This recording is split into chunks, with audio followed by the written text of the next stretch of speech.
Bueno, hemos escuchado muchas veces, y a lo mejor habéis experimentado, esto de que en los sufrimientos, en las malas épocas, en los problemas, te das cuenta de quién realmente está ahí para ti, ¿no? Y intentemos a pensar que quién es capaz de apoyarnos, de permanecer a nuestro lado en las épocas más difíciles, en los sufrimientos, en los problemas, es que realmente son personas que me quieren de verdad, ¿no? Y por supuesto que esta afirmación tiene parte de verdad, pero también es peligrosa, porque el problema de saber acompañar a una persona en dificultad es que no siempre sabemos hacerlo. O sea, a veces cuando lo pasamos mal, muchas personas de nuestro alrededor no están ahí, no porque no nos quieran, sino porque no saben lidiar con esa dificultad. A veces acompañar al que sufre es difícil. Yo recuerdo una amiga que estuvo muy enferma durante mucho tiempo y ella se daba cuenta de que hay muchas personas o muchos otros amigos que se distanciaban de ella porque no sabían cómo acompañar. Era una chica joven que tenía cáncer, algo tan incómodo como esto.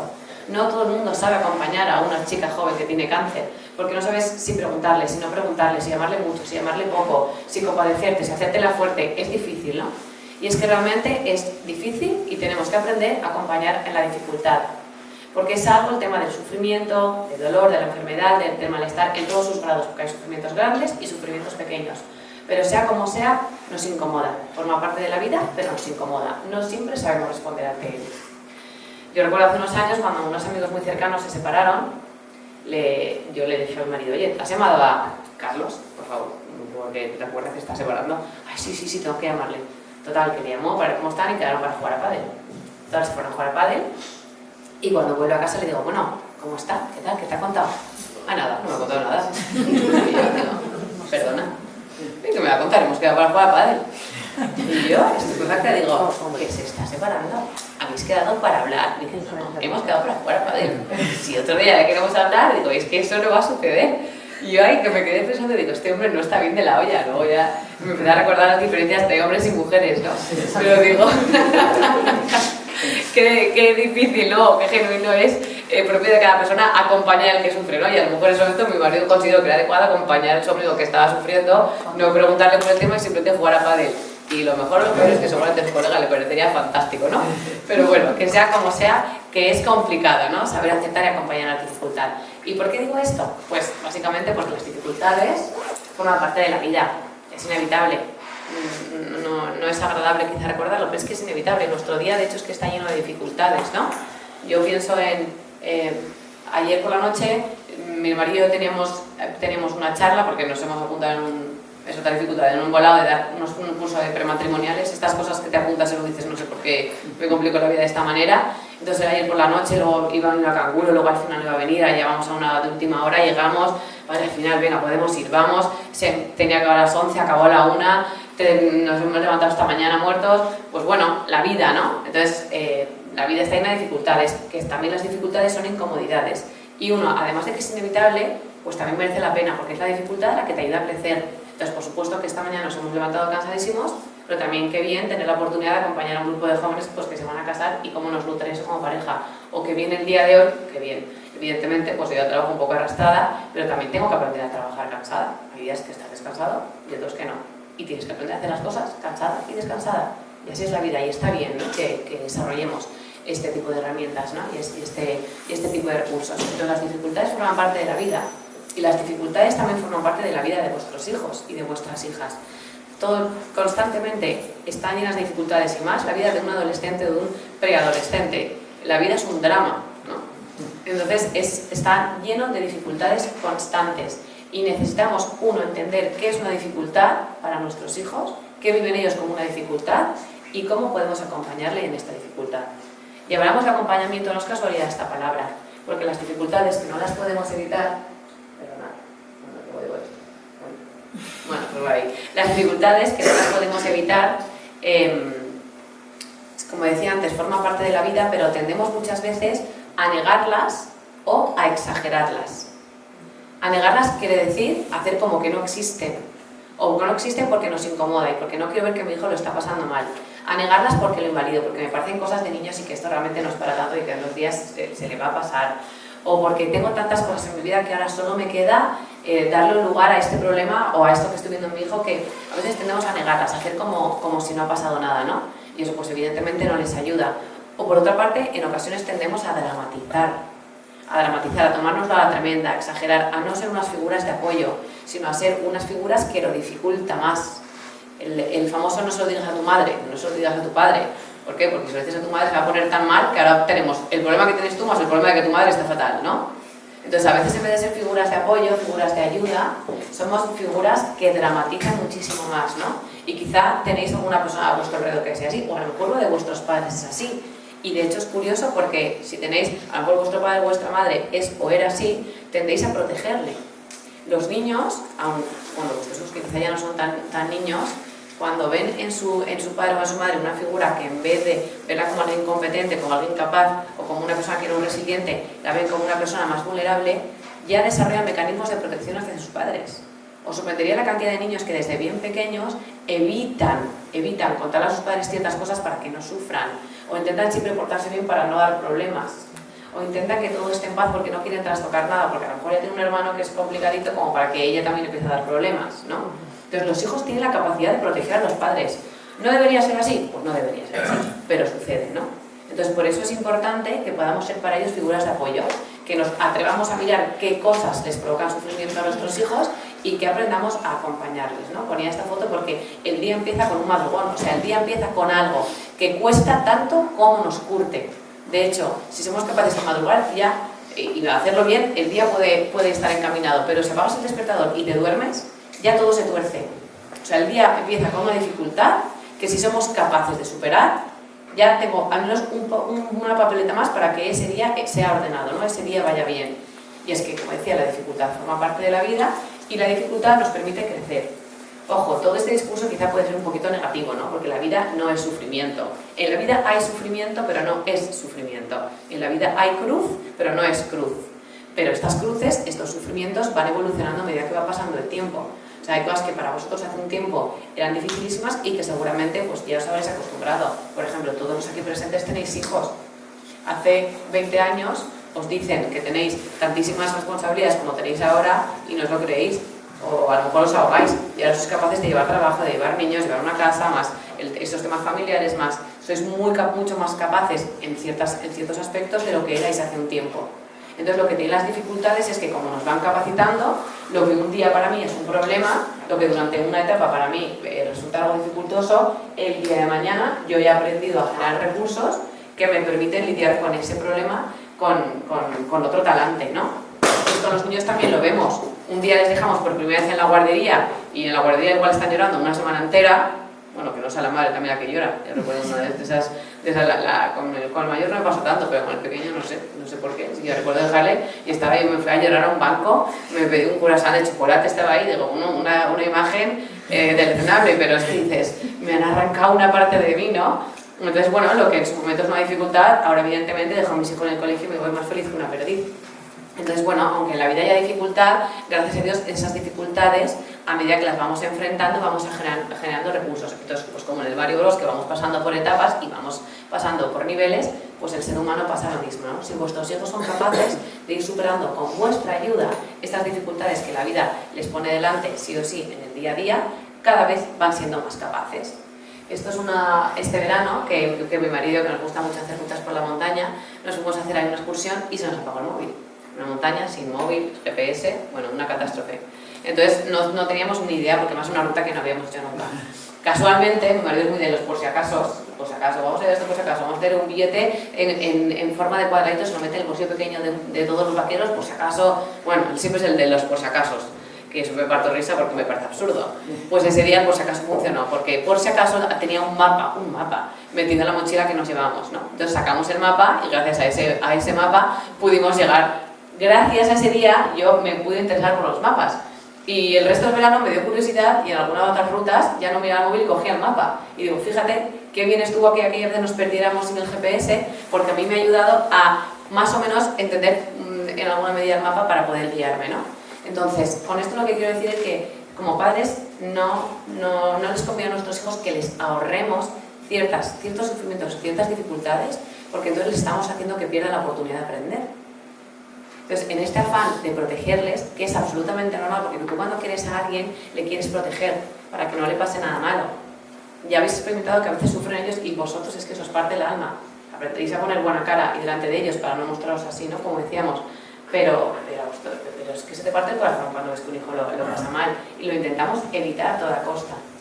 Entonces sí que a mí me gustaría que os fuerais a casa, y yo también me reafirmo, me lo repito muchas veces, con la certeza de que necesitamos darles permiso a nuestros hijos para pasar por esas dificultades y que aprendan de ellas. No les ahorréis dificultades. Ponerle los límites concretos que necesiten, protegerles en la medida que necesiten, pero no les ahorréis estas situaciones. El malestar forma parte del crecimiento. No sé si recordáis los dolores de crecimiento de los niños que algunos de vuestros hijos tuvieron cuando eran pequeños por las noches, que se levantan berreando y tienen unos dolores, y son esos dolores lo que les hacen crecer. Entonces, bueno, esta la serie adolescente, ¿la habéis visto? Sí. Una serie de 4 capítulos, es así que empezamos el año pasado. Entonces es una serie que a mí me parece psicológicamente fascinante, porque además que habla de una etapa complicada que es la adolescencia, pues dice que verdades muy grandes que pasan en todas las familias, ¿no? Y es que la adolescencia es una época donde, la adolescencia preadolescencia, donde hay muchísimas cosas de nuestros hijos que no vemos y que no conocemos. Hay muchísimos puntos ciegos y les conocéis, algunas cosas les conocéis mejor de lo que ellos se conocen, pero en otros aspectos hay muchísimas cosas que no sois capaces de ver, porque es normal, porque son partes de su forma de relacionarse y de su personalidad que está empezando a explorar. Entonces es importante, sin tener una mirada hostil, poder tener la mente abierta de encontrarme en mi hijo cosas que no me voy a esperar, porque a lo mejor yo no soy consciente de que mi hijo pues ya está empezando a ver pornografía. ¿Qué sucede? El consumo de pornografía empieza a los 9 años. Es así, y sucede porque tienes un dispositivo cerca con barra libre. Muchas veces a esta edad es cuando empiezan los temas de acoso en clase. Igual hablar de acoso todo es una gradualidad, ¿no? Pero empiezan los problemas relacionales graves, serios. Y cuando mi hijo es la víctima me duele, pero ¿y si mi hijo es el verdugo? Como padre, yo voy a intentar evidentemente no verlo. Y a la mínima que alguien me insinúe algo, no, mi hijo no. Como diciendo, mi bebé no puede hacer esas cosas, ¿no? Pues nuestros bebés pueden hacer estas cosas. No porque sean malos, sino porque en ese proceso de crecimiento ellos van explorando y van jugando con los límites y van viendo qué hay detrás de las zonas prohibidas. Entonces, en esa etapa tan complicada donde ellos están haciendo mayores, están generando su identidad, quieren tener un lugar, quieren sentirse reconocidos, son capaces de hacer cosas que no están bien con tal de obtener el reconocimiento, por curiosidad, por ver qué pasa, por reafirmarse, por sentirse adultos, por ser, qué sé yo, por tener sensación de control. O sea, habrá que intentar entender en cada caso por qué sucede. Pero nuestros hijos hacen cosas que están mal. No es que sean malos, pero hacen cosas malas. Es natural, igual que las hemos hecho nosotros, que tampoco hay que escandalizarse, ¿no? Entonces ya tiene edad suficiente como para entender que existe el bien y que existe el mal. Y que el mal también lo van a encontrar en ellos, porque en muchas ocasiones van a tener deseo o ganas de hacer el mal. E insisto, no son malos, es natural, forma parte del crecimiento. En esta serie también vemos cómo es un niño que su padre hay muchas cosas que no es capaz de ver, pero también, de alguna forma, el padre no quiere verlo. Desde el primer capítulo el padre ya se empieza a oler que su hijo es culpable. Pero es eso que no te quieres dar cuenta. Y sin embargo es un hijo que por otra parte no quiere mostrar a sus padres lo que ha hecho, pero a la vez se muere de ganas de poder desnudarse y decir, ya está, esto es lo que ha pasado, de poder ser sincero. A los chicos y a las chicas adolescentes les pasa un poco lo mismo. Por una parte hay cosas que le avergüenzan y que no van a querer mostrar y que van a esconder a toda costa. ¿Le has dicho tú eso a uno de tu clase? ¿Yo? Evidentemente no. Y os lo van a negar a toda costa. A veces será verdad que no lo han hecho. Pero en otras ocasiones será verdad que han hecho algo malo y por una parte, aunque lo nieguen, por otra tendrán el deseo de que sepáis qué es lo que han hecho, porque es lo que les va a generar el alivio de haberlo compartido con alguien, como cuando confiesas algo, como cuando eres sincero, como cuando dices, vale, esto era mentira, que te da vergüenza, pero a la vez te liberas. Entonces, ellos también necesitan esa liberación de poder compartir con su padre y con su madre, pero no solo por el hecho de compartir, sino por experimentar que cuando muestras a alguien una parte fea que hay dentro de ti, esa persona te sigue queriendo. No sé si eso en relación de adultos alguna vez habéis tenido la experiencia. A mí, por ejemplo, en pareja, a mí me pasa, ¿no? Cuando le he podido contar a mi marido pues, algo algo que me avergüenza, algo que he hecho de lo que no me siento orgullosa, y veo que él me sigue queriendo, me siento muchísimo más querida porque digo, ay, no me rechaza por esto que he hecho, sino que me sigue queriendo. Entonces es una experiencia de apego, es una experiencia de incondicionalidad, de aceptación. Entonces vuestros hijos también están en una etapa donde necesitan asegurarse de que los vais a seguir queriendo aunque se porten mal. No para darles permiso, sino porque están probando si realmente ese vínculo que estamos vendiendo, que el amor de un padre, una madre, un hijo es incondicional, están probando si eso es cierto o no. Entonces, un adolescente que hace algo mal, evidentemente recibe una regañina, una riña o lo que sea, pero siente que sus padres no le rechazan por ello, para él es toda una experiencia. Porque dicen, yo sigo siendo una persona valiosa, yo sigo siendo una persona digna, porque mis padres no me han rechazado cuando les he mostrado mi mejor cara y mi peor cara. Entonces, darles permiso a vuestros hijos para que puedan compartir con vosotros ciertas cosas. Mostrar la mente abierta, intentar no estigmatizar, porque sin querer muchas veces lo que les transmitimos a los niños es, yo sé que tú no has hecho eso, pero espero que no lo hayas hecho. Es un poco ambivalente, ¿no? Como confío en ti, pero a la vez, como alguna vez te ocurre hacer algo de esto, a ver lo que pasa, ¿no? Entonces, bueno, qué importante es poder también tener esa apertura de mente, que tengáis los oídos muy abiertos también a lo que os dice el colegio, porque los niños, vuestros chicos pasan mucho más tiempo en el colegio que en casa. Es una pena, pero eso sí, así es la vida. Igual que pues, todos pasamos más tiempo en el trabajo que fuera de él, pues así es la vida. Entonces, en el colegio hay muchas cosas que se ven, que vosotros no veis. Entonces, no siempre acertarán, muchísimas veces y otras no, pero simplemente el tener el oído abierto os va a dar muchísimas pistas y muchísima información de esas partes, esos puntos ciegos de los que estábamos hablando de nuestros hijos. ¿Por qué sufren vuestros hijos en la edad en la que están? Esto evidentemente depende del niño, pero más o menos vamos a hacer una especie de repaso de los problemas por la etapa en la que se encuentran, que es la preadolescencia y la adolescencia, cuáles son los problemas o las situaciones que a ellos les generan sufrimiento, entendiendo que hay sufrimientos cotidianos, que son muy pequeños, y sufrimientos más grandes. Hay sufrimientos pequeños, como por ejemplo, y eso forma parte del día a día, cuando llegan cansados a casa y tienen que estudiar. Sufrimientos pequeños como que se están pasando bien en un plan, entonces mira, se ha hecho la hora, tenemos que recoger e irnos a casa. Sufrimientos pequeños como estoy en una comida familiar y estoy aburridísimo. También es un malestar. Sufrimiento es malestar, ¿eh? Es un malestar para los niños. También es un malestar el tener que compartir cosas con sus hermanos. También supone malestar tener que estudiar una asignatura que no me gusta. Hay muchas cosas que les supone malestar y es importante que esto lo sepáis, porque ellos es lo que viven en el día a día, porque si los entendéis, todo va cambiando, ¿vale? Entonces, ellos viven los malestares propios de una cotidianidad, pero su cotidianidad es diferente a la nuestra, entonces vamos a intentar ponernos en sus zapatos. Pero luego hay sufrimientos un poco más grandes, o al menos que son más grandes para ellos. El primero tiene que ver con el grupo de iguales. Jesús.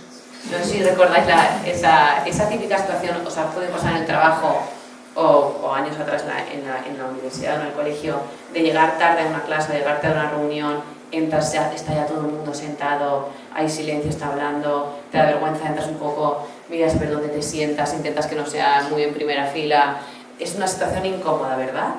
Pues esto es un poco paralelismo de lo que ellos sufren a nivel relacional. Ellos están intentando, tanto los chicos como las chicas, encontrar un lugar. Están intentando encontrar un lugar en su grupo de iguales, en su grupo de amigos. Encontrar el lugar significa tener una sensación de pertenencia, es decir, formar parte de un grupo. Formar parte de un grupo, no solo formo parte de este grupo, sino que tengo un rol que me gusta, no soy el pringado del grupo, sino que quiero y tengo que ser alguien que es sentirme valorado, alguien que es valioso, alguien que es importante, que tiene un papel, que tiene voz, que se le escucha, ¿no? Están intentando también hacerse respetar, están intentando que los demás tengan una mirada de reconocimiento hacia ellos. Están intentando demostrar competencias, que yo soy inteligente, o que yo soy guapa, o que yo juego bien al fútbol, o que yo soy cada uno en ese momento lo que considere que son valores importantes. Pero para ellos es un grandísimo conflicto, malestar, sufrimiento, lo relacional especialmente en su grupo de iguales. En estas edades ya se comparan muchísimo, muchísimo. Cariño, cada uno es como es, tú no te compares. Gracias, ahora yo no me voy a comparar nunca más. Es normal compararse, forma parte del crecimiento y de ese proceso que están formando su identidad. Porque hasta hace 4 telediarios erais vosotros los que erais la figura de referencia, ¿no? Ahora sois sustituidos muy entre comillas por su grupo de iguales. Eso no significa que no seáis importantes, pero os convertís un poco como en su suelo, que parece que os pisotean cada día, que les dais absolutamente igual porque están mirando otras cosas, pero es que si no estáis, se hunden absolutamente. Entonces, la adolescencia un poco es una etapa en la que, oye, te voy a ignorar, te voy a tratar mal, pero eres el más importante, aguanta. Es un poco así, ¿no? De hecho, también antropológicamente la adolescencia tiene a nivel psicológico un significado muy bonito, porque cuando te haces mayor y te das cuenta todo lo que tus padres te han aguantado, que es mucho, porque es que además en el momento te piensas que tus padres son idiotas, es que eso es lo peor. Te piensas que ellos son idiotas y que tú eres el listo. Y cuando creces te das cuenta que era al revés, que tú eras el idiota y ellos eran los listos, te sientes te reafirmas en que eres idiota, ¿no? Entonces, es una experiencia tal de decir, wow, es que mi familia me ha aguantado cuando he sido adorable, pero también me han aguantado cuando he estado insoportable. Entonces, que también entiendes la grandeza de la familia. Y entiendes esa incondicionalidad de la que estamos hablando. Entonces, entiendes que no te quieren por ser como eres, sino por ser quien eres. Entonces, es una experiencia que te permite llegar a la vida adulta con autoestima, con valía, con seguridad, etcétera, etcétera. Entonces, es un momento crucial en el desarrollo de una persona, pero claro, como padres es tan difícil permanecer en ese lugar de voy a pensar que eres idiota, te voy a ignorar, pero en el fondo sigue siendo súper importante para mí, que creo que a veces necesitamos levantar un poco la mirada, ¿no? Para ver, vale, esto tiene un fin y esto además tiene una función, ¿no? Entonces, bueno, todo esto venía porque de alguna forma cambian que vuestra opinión sea la más importante para ellos y durante muchos años se han definido a través de vuestra mirada, ¿no? Pues tan importante en la infancia cómo habléis de ellos, porque ellos van formando su propia identidad en función de cómo en la familia se les perciba o se hable de ellos.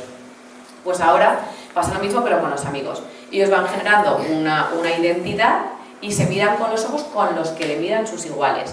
Por eso les importa tanto la opinión de los demás y por eso se comparan. Es absolutamente natural, absolutamente. O sea, por supuesto que les podéis invitar a que no se comparen, pero lo van a hacer igual. Ahora, la cosa es que ellos vean que en ese gesto, que es muy natural de compararse con sus iguales, se den cuenta de al final de lo genuino que tiene cada persona. Y que es absurdo comparar las pequeñas áreas, que yo no soy tan inteligente como tal, yo no soy tan guapa como cual, o sea que al final una persona es un todo, ¿no? Y que lo que tienen que descubrir de cada uno de ellos es que todos tenemos talentos, todos tenemos luces, todos tenemos virtudes. Entonces lo bonito es que ellos vayan descubriendo cuáles son esas luces, esos talentos, esos dones que les hacen tan únicos para que sean ellos mismos, ¿no? Y que dentro de esa forma de ser que es diferente a la de su amiga, aprendan a sacar lo bueno que sea suyo. Cuando intentas ser como alguien, acabas siendo como nadie. Entonces, siendo que es natural que busquen ídolos, lo que tienen que encontrar es cuáles son esos dones y esos talentos y esas habilidades que tienen dentro. Y vosotros les podéis ayudar a descubrirlos, ¿no? Entonces, todos estos procesos de me comparo con mi amiga, o por ejemplo el tema de los deportes, a veces para las chicas también, pero para los chicos es especialmente importante el sentirse competentes, el que juegan bien, el que tienen alguna habilidad, el que son mirados, a lo mejor ya les empiezan a importar los temas un poquito más románticos, de que si me gusta este, me gusta el otro, ¿no? También empiezan a generar su autoestima en función de cómo deseados se sientan. También, insisto, esto depende de la madurez, porque es que hay chicos que a los 11 años son bebés aún, ¿eh? Cada uno lleva su ritmo, ¿eh? Pero sea como sea por aquí, pasarán todos, ¿no? Entonces, bueno, que seamos conscientes de que sus días son súper intensos, porque cuando llegan al colegio, aunque también haya momentos en los que se lo pasen bien, ellos están en estado de alerta desde que entran hasta que salen. Imaginaos cómo llegan a casa, es que normal que estén insoportables. Es que están en estado de alerta, porque están constantemente que si tengo que ser guay, tengo que estar bien, tengo que intentar sacar buenas notas o no, tengo que sacar malas notas porque este es mi rol. Entonces yo soy lo que soy, entonces si tengo que ser malote, ¿quién soy yo, no? Entonces están en estado de alerta de ser quien quieren ser. Y eso es absolutamente agotador, ¿no? Entonces, ¿cuánto sufrimiento tienen ellos respecto a las relaciones sociales? Y qué importante es que lo entendamos. Porque entender ya es aliviar. Muchas veces no tendréis la solución a sus problemas, pero que entendáis por lo que están pasando ya es muchísimo. Porque entonces en vez de pensar, mi hija de 13 años es una exagerada, es una idiota porque se pasa 2 horas pensando qué se va a poner, si realmente me meto en su edad, digo, pues claro que se pasa 2 horas pensando qué se va a poner, porque para él lo más importante es que cuando llegue al plan, en los comentarios que le van a decir de tía, te queda fenomenal. Y con eso ya tiene paz para una semana. Entonces, claro que es importante, por tanto, no reduzcáis sus problemas, porque aunque le vayáis a acompañar para relativizarlo, para quitarles importancia, pero tenéis que entender que es normal que ese sea su problema, ¿vale? Hay otros problemas que vienen, y esto os compete muchísimo, de las relaciones familiares. En resumidas cuentas os vais a dar cuenta que lo que les hace sufrir a vuestros hijos, sobre todo en esta etapa, es lo relacional, lo puramente relacional. Primero las relaciones con los amigos y ahora las relaciones con las familias. Que esto quizás es algo que a veces se nos pierde, pero creedme que es súper habitual que en la preadolescencia y adolescencia los niños y las niñas sufran mucho por la relación con un padre, con una madre o con un hermano. Porque siento que mi madre no me escucha, que no confía en mí, porque siento que mi padre me exige tanto que nada es suficiente, porque siento que mi hermano es mejor que yo, me supera, y entonces yo soy el que se queda pequeñito, el que se queda invisible. Lo que decía antes, porque siento que mi hermana es súper problemática y yo soy aquí la que todo le va bien, entonces a mí nadie me echa una mano. Lo que decíamos la sesión pasada, los hijos redondos, los hijos cuadrados. Los redondos que empujas y van solos, los cuadrados que tienes que pasarte la vida ahí empujándoles. Los redondos muchas veces se sienten muy solos, se sienten muy abandonados, porque como no necesitan tanta ayuda, la atención va para el otro. Entonces, no despistéis de los redondos, porque a veces el sufrimiento es, yo como soy buena, pues la que soy invisible, ¿no? Sufrimientos como ese deseo que ellos siguen teniendo, aunque no lo creáis, de satisfaceros. En el fondo son inmaduros, es normal por la edad que tienen, entonces desean satisfaceros. O a lo mejor, como ya saben que no pueden satisfaceros porque ellos no se lo han creído, solo les queda llamar vuestra atención. Y entonces empiezan con conductas más disruptivas. Da igual, al final lo que un niño desea es sentirse mirado, ¿no? Y tener un lugar. Entonces, si soy el porculero de la familia, pues yo voy a ser el porculero de la familia. Y no voy a dejar de hacerlo hasta que no encuentre otra forma de relacionarme con vosotros. Entonces, bueno, respecto a las relaciones concretas en la familia, ellos tienen mucho sufrimiento. Y muchos de los sufrimientos tienen que ver con la sensación de insuficiencia. Hay muchos chavales que a esa edad ya lo pasan mal porque sienten que hagan lo que hagan no es suficiente para sus padres.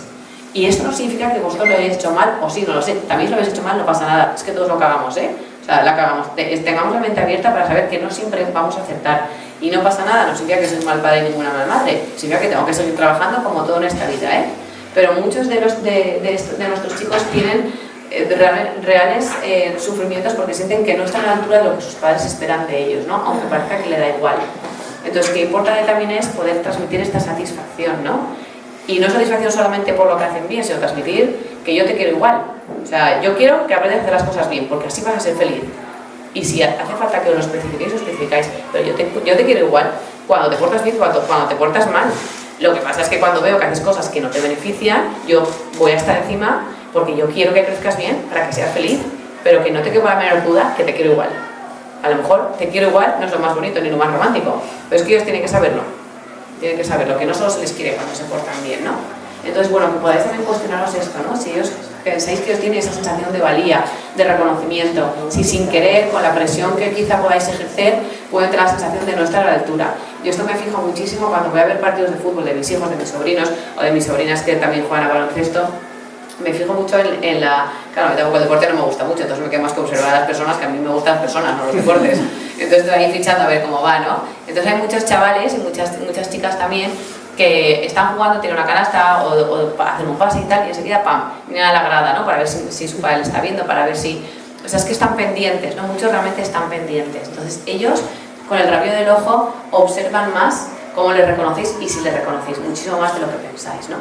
Y luego también hay sufrimientos que vienen a nivel familiar, pues con temas que tengan que ver con separaciones, con conflictos, con discusiones familiares, ¿no? Y con problemas que podáis tener vosotros. O sea, si yo sé, pues paso por una depresión, evidentemente que tener la depresión o tener depresivos o ansiedad, que os voy a contar, pues es muy habitual hoy en día, ¿no? Pues los hijos evidentemente esto lo perciben y lo ven, ¿no? Y a lo mejor incluso algunos de ellos, en función de la madurez que tengan, ya están preparados para que podamos ser sinceros y para que podamos hablar en la verdad. Y es que muchas veces generamos tabúes, ¿no? Y no hablamos de cosas que son evidentes. Y si mamá tiene depresión, por eso se pasa 10 horas en la cama, a lo mejor el niño ya está preparado para saber, pues mamá tiene una enfermedad que es psicológica, o a lo mejor está pasando si veis que es demasiado, mamá está pasando una mala época y por eso duerme tanto, porque tiene menos fuerzas, pero está yendo al médico, está recuperando. Vamos a poner palas a las cosas. O si estáis en un momento de separación, hay que hablar con los hijos.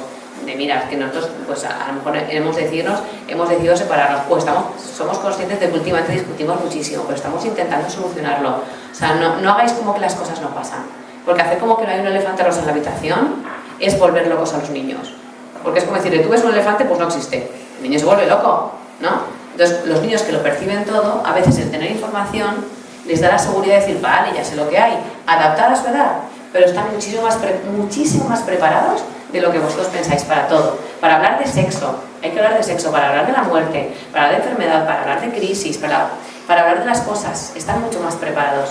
Mira, la semana pasada falleció la abuela de mi marido, es decir, la bisabuela de mis hijos. Una señora súper mayor, tenía casi 100 años.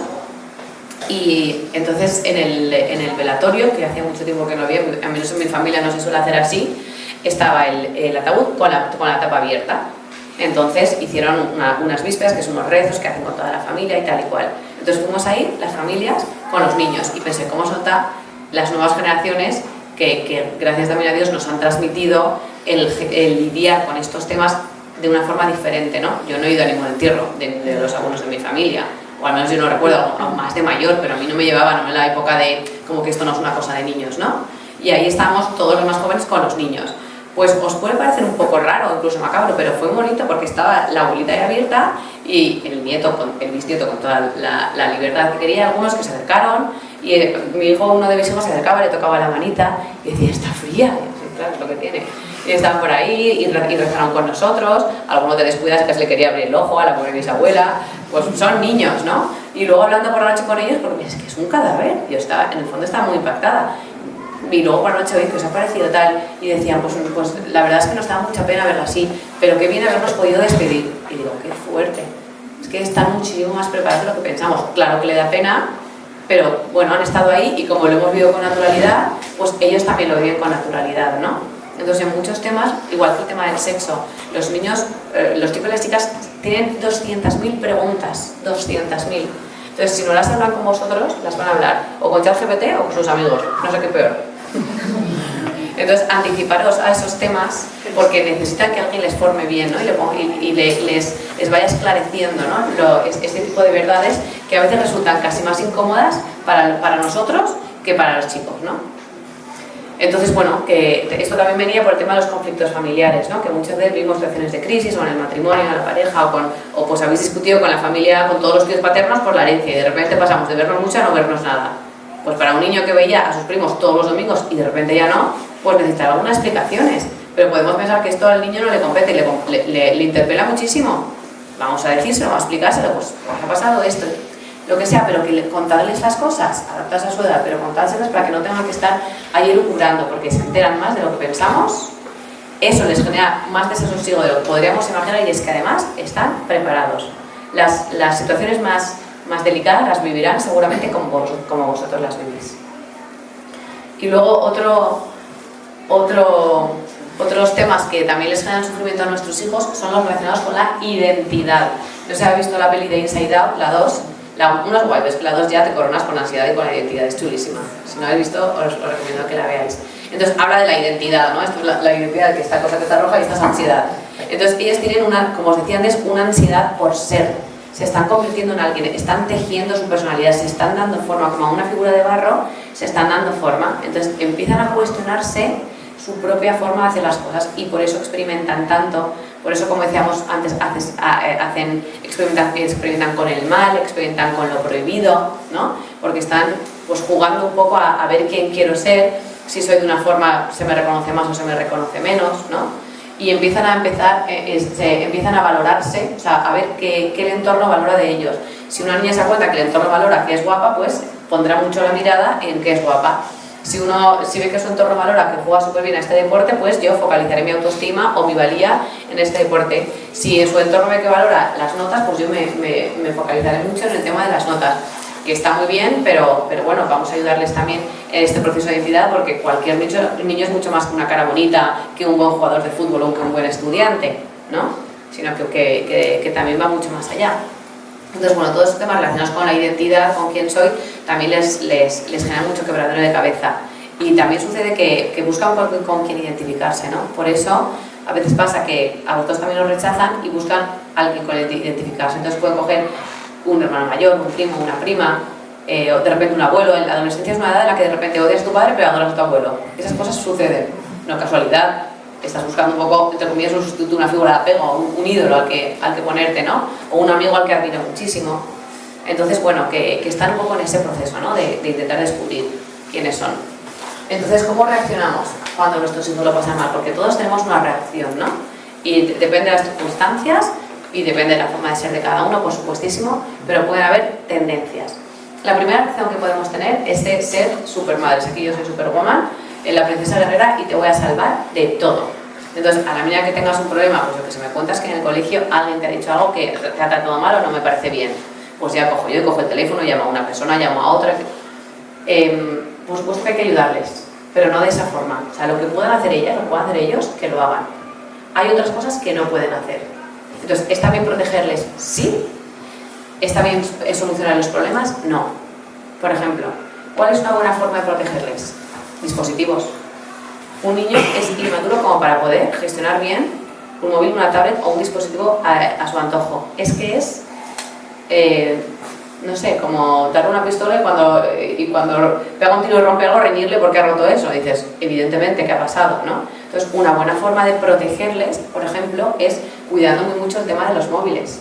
Porque ellos no están preparados, por ejemplo, para chats de grupo. No están preparados para los chats de grupo. Y si están preparados es con un adulto al lado que de vez en cuando echa un vistacillo a ver qué están hablando por ahí. No están preparados para tener esa libertad. Es que es demasiado suculento para ellos. Yo recuerdo hace años, cuando aún existía Messenger, que me quedé a dormir en casa de una amiga. En mi casa no había ordenador, en casa de mi amiga sí que había ordenador. Claro, eso para mí era una oportunidad. Entonces me levanté a mitad de noche, encendí el ordenador y estuve ahí en el Messenger hasta, ¿os acordáis del Messenger, no? Suena. Me quedé igual hasta las 5 de la mañana y me pidió su madre, que una de estas que iba al baño y se contraía a un adolescente delante del ordenador, que más estaba en la salita, pues como ahora que estás con el portátil, ¿no? Estás en la sala de estar con el Messenger, claro, me cayó una bronca, pero es que era un ordenador libre, o sea, es que no me podía aguantar, evidentemente. Entonces, bueno, que en ese sentido también reflexionéis mucho en la familia de intentar poner los límites en el lugar adecuado. Y si no sabéis cómo hacerlo, hablad también con el colegio para ver qué os recomienda.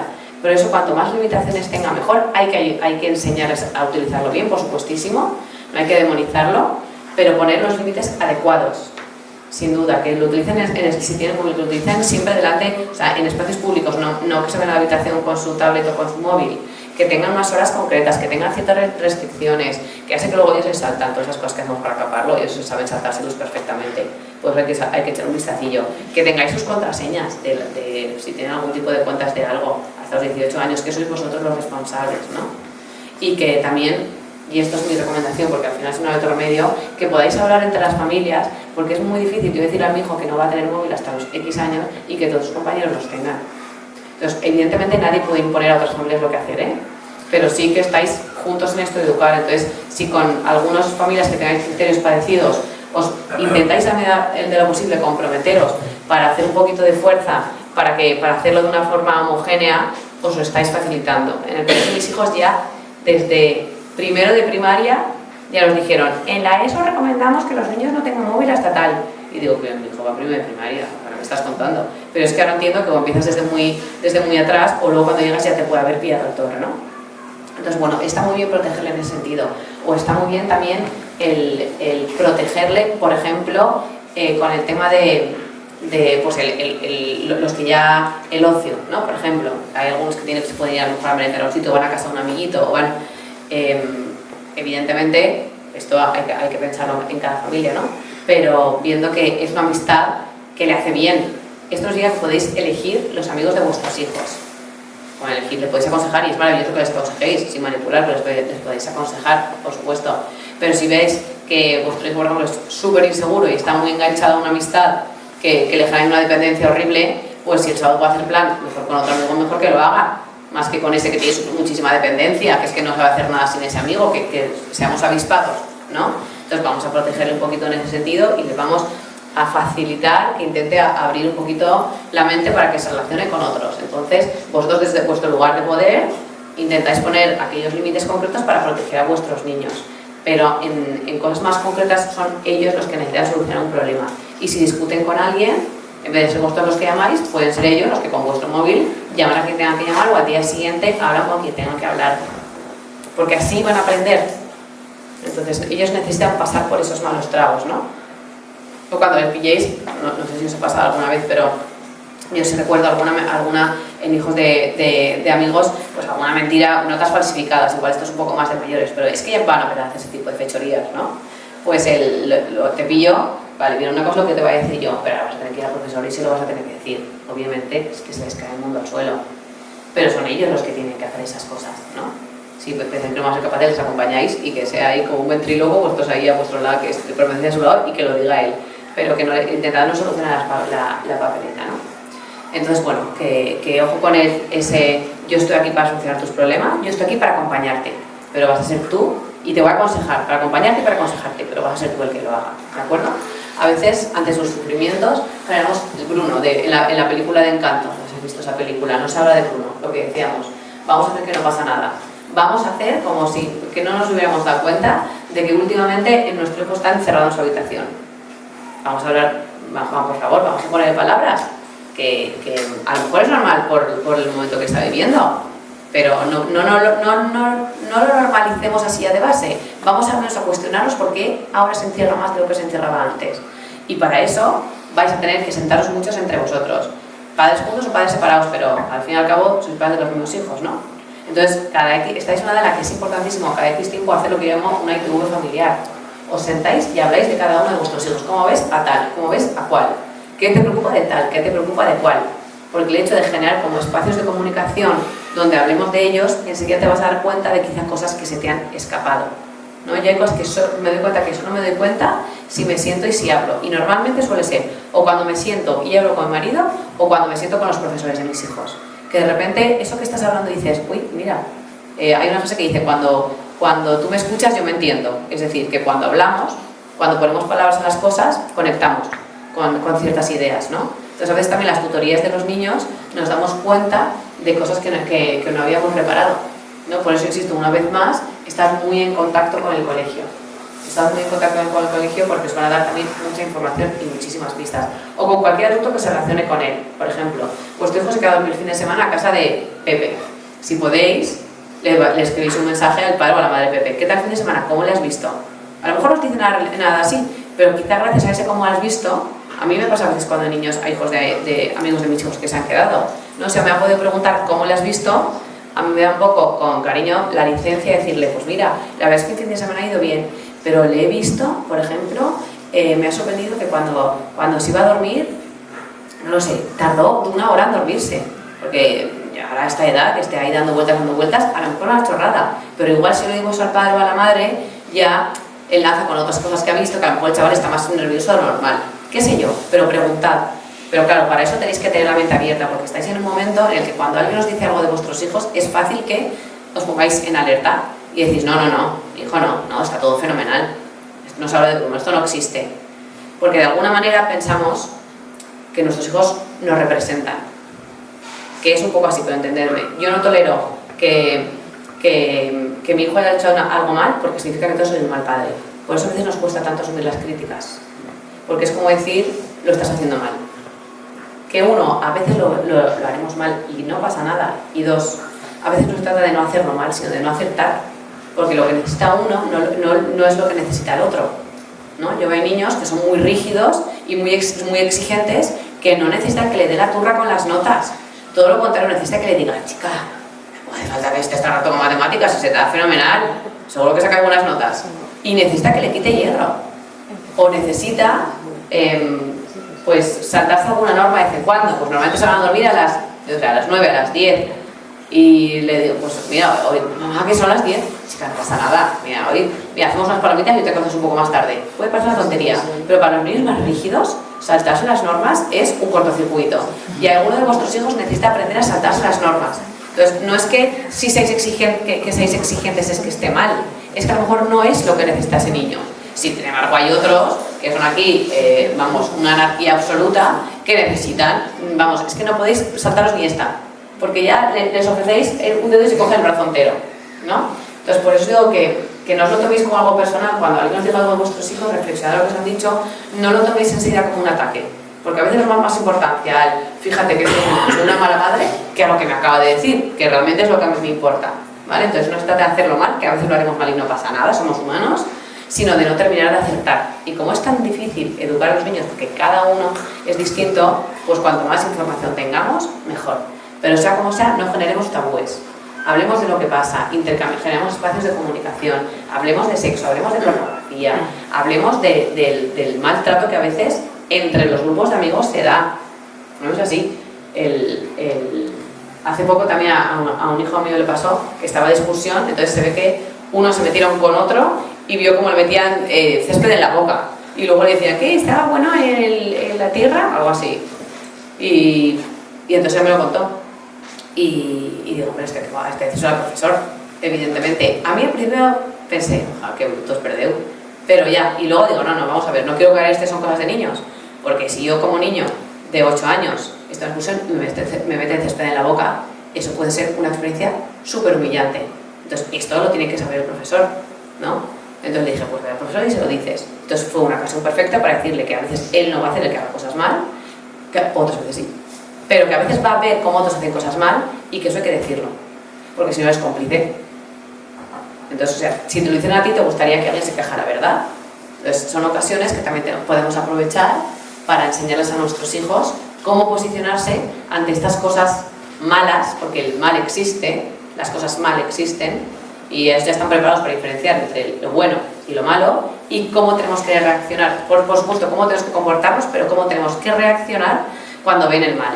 Porque si un día de mañana están en un café con sus compañeros de trabajo y su compañero está pelando a no sé quién, y está ahí, estamos media hora hablando mal de alguien, y ellos van a hacer así, o se van a unir a la crítica o se van a poner un puntito en la boca y van a decir, no molestes. Y a mí me encantaría, ojalá, que mis hijos fueran esas personas capaces de decir, oye, creo que no procede estar media hora hablando de lo gilipollas que es este tío, porque aunque lo sea, creo que no son formas de tratar a alguien, ¿no? A veces ante el sufrimiento de nuestros hijos también podemos reaccionar con castigo, castigarles por cosas que son normales y naturales en su edad. Lo que castigarles es decir, hacerles sentir culpable o reaccionar mal. Como por ejemplo decíamos, estar 2 horas vistiéndose, o que una cosa pequeña, literalmente para ellas cosas pequeñas son importantes. Entonces a veces nos enfadamos por cosas naturales. Por ejemplo, con el cansancio, esto nos pasa muchísimo. Cuando los niños están cansados, son insoportables. No sé, vuestros hijos, los míos sí. Insoportables, qué tíos más pesados. Pero es que es normal, a los adultos nos pasa lo mismo. Entonces, a veces, en los momentos de cansancio, de final, recordar que ellos entran al colegio y ya empieza el estado de alerta, que tengo que ser alguien, tengo mi identidad, tengo que tener un rol, tengo que ser reconocido, recordar eso. Luego llegan a casa y tienen que lidiar con sus hermanos, con sus padres, con los deberes.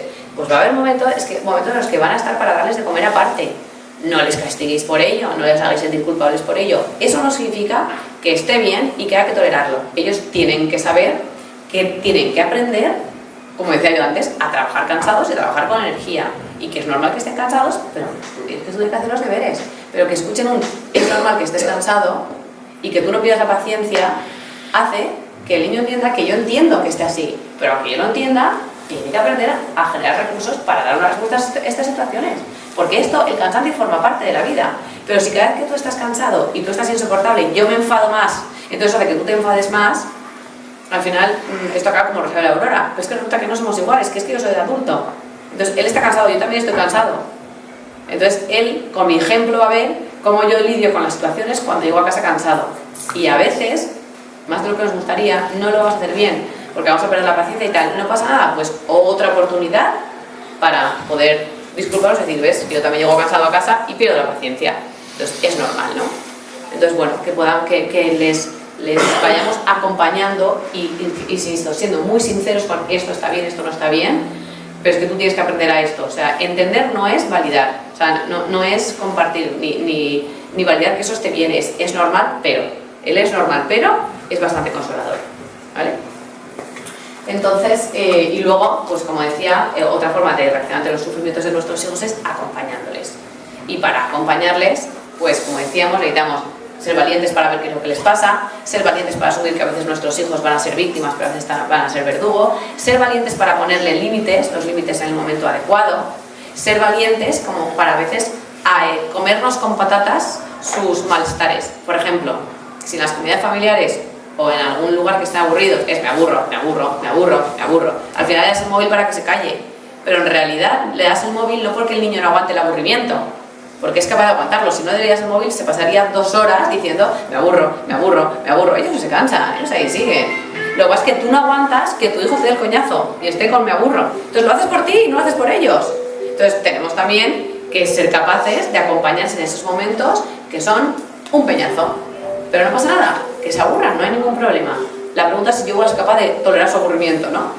Entonces, bueno, que acompañar también es así, es permitir que ellos se vivan ese malestar y que no, porque a mí me resulta incómodo enseguida como taparle la boca con alguna otra cosa, ¿no? Entonces, bueno, esto lo contaré. Señales de que lo estamos haciendo bien, en el sentido de que estamos acompañando bien a nuestros hijos. Uno, que se puede hablar de cosas incómodas, y si aún no es bueno, no pasa nada, empezad a generar estos espacios de comunicación. Hay veces, de hecho es lo más normal, que vais a intentar hablar y vuestros hijos os piden para decir, mamá, ¿no? Me estás hablando de, no sé, de sexo, es una charlita, cositas así, que de repente os viene con cada desprecio y decir, esta señora se le ha ido la olla. Genial, no pasa nada. No se trata de que se dé la conversación, que se acabará dando. Se trata de que tu hijo sepa que se puede dar, de que no es un tabú y que en casa podemos hablar de estos temas. Entonces, es una buena señal que podáis preguntarles o sacar temas, aunque luego ellos no os sigan, pero sacar temas que a ellos les resulten incómodos, pero que es necesario hablar. 2. ¿Lo estáis haciendo bien? Si también sois capaces de asumir cuando no acertáis, cuando os equivocáis. Todos nos equivocamos, pero como padres tenemos que saber en qué acertamos, en qué estamos acertando y en qué no estamos acertando. Entonces, en esas ITVs de las que estoy hablando, preguntaros, ¿en qué no estamos terminando de acertar con Manuel? ¿En qué no estamos acertando? O sea, ¿qué no le estamos sabiendo ver? ¿Qué necesita que yo no termine de saber dar una respuesta? Entonces, cuando tú eres consciente de aquello que se te está escapando, creces. Esto es como el trabajo, las fortalezas y las debilidades. Pues lo mismo, necesitamos saber cuáles son nuestras debilidades para crecer. Pues esto es igual, ¿en qué no estáis acertando? Y el conocer vuestras debilidades como padres es un buen signo de que estáis en el buen camino, ¿vale? Otro tip para saber que lo estáis haciendo bien es que estáis generando espacios o que podéis generar espacios de comunicación para hablar de los niños, tanto dentro de la familia como con el colegio, ¿vale? Y por otra parte, el otro que este es el más difícil, ¿no? El elemento, ¿no? El tipo o el signo de que también lo estamos haciendo bien es que sois conscientes, aunque esto lo hemos escuchado a veces, pero necesitamos volver a tomar conciencia de que al final los niños aprenden más con lo que ven que con lo que escuchan, ¿no? Entonces, vosotros sois ejemplo. Entonces, muchas situaciones que les pasan a ellos, en realidad vosotros no vivís cosas tan distintas, ¿no? Entonces, hay una forma que ellos pueden venir hechos polvo de un día en el colegio porque han sacado una mala nota, porque han tenido una discusión con algún compañero. Vosotros también venís del trabajo hechos polvo porque habéis tenido un encontronazo con no sé quién, o porque hay un compañero que ha sido reconocido y tú no. O sea, no es tan diferente, ¿no? Entonces también es un buen signo, es una buena señal de vez en cuando miraros a vosotros mismos para ver cómo lidiáis con las situaciones, ¿no? Para hacer la pregunta de qué ven en vuestros hijos en vosotros cuando estáis cansados, qué ven vuestros hijos en vosotros cuando estáis enfadados, cómo vuestros hijos ven que habláis de las personas que os rodea, si vuestros hijos ven que pedís perdón o que no pedís perdón. Bueno, todo ese tipo de cosas, ¿no? Entonces, el ser consciente de cuando recordar que sois ejemplos, pero sois ejemplo de lo que hay que hacer, pero también sois ejemplo de lo que hay que hacer cuando no hacéis lo que hay que hacer. Entonces, si conseguís actuar bien, fenomenal. Que no, fenomenal, oportunidad para ofrecer una disculpa y para seguir adelante, ¿vale? Es una forma de decir, yo también me equivoco y no pasa nada. Por lo tanto, cuando tú te equivoques, no vas a pensar que eres horrible, sino que eres tan humano como yo.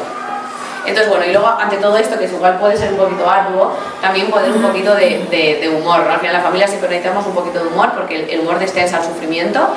Es que en la edad en la que están vuestros hijos es difícil, porque están creciendo, porque están medio adolescentes, pero también es una edad donde están como muy tontos en el buen sentido. Entonces, meter el humor en vuestra familia, porque también está el momento que se ríen de chorradas, que podéis pasar un momento juntos, que podéis ver vídeos de risa, que podéis comentar algo, que podéis hacer bromas entre vosotros, que les podéis poner un mote gracioso o reíros de vuestros... O sea, que el humor también va a hacer que en una etapa en la que os encontréis ahora, que destense mucho, ¿no? Entonces, en un momento en el que mi hijo está muy enfadado, que yo con habilidad sepa hacer un poco una vacilada, pero con habilidad, no con ironía, o sea, no con sarcasmo, sino así con gracia, igual él se ríe y ya nos hemos destensado. Entonces, que os relajéis, que también nos riamos un poco, que hagamos cosas distendidas y que de verdad la edad en la que se encuentran son capaces de reírse de cualquier cosa. Entonces, aprovechaos de ese humor que también los niños y las niñas tienen en esta edad, porque cuando en la familia vivimos momentos tensos, pero también se contrarrestan con momentos de reírnos, momentos más distendidos y de serenidad, pues se hace todo como muchísimo más fácil, ¿no? Entonces, que al final todos, tanto los niños como los padres, necesitamos tener la seguridad de que cuando lleguemos a casa va a haber una familia donde a veces podemos estar mejor o a veces podemos estar peor, pero es una familia donde nos queremos y donde en general es un lugar seguro, donde hay buen ambiente, ¿no? Y donde me quieren cuando estoy pesado y cuando estoy bien. Y es un lugar donde yo puedo descansar, ¿no? Entonces que ojalá cada uno de los miembros de la familia que tenéis en casa tenga ganas, o la mayoría de los días tenga ganas de llegar a casa, porque sabe que lo que se encuentra es un lugar donde puede ser él, ¿no? Donde puedes hacer un moño y decir, aquí es que me quieren como soy, no pues saco lo mejor, pero también saco lo peor. Y esa sensación de seguridad es la que se convierte en suelo donde pisar, en esa seguridad que les da la certeza de que son personas valiosas y de que son personas dignas. Así que muchas gracias. Y os dejo con esto.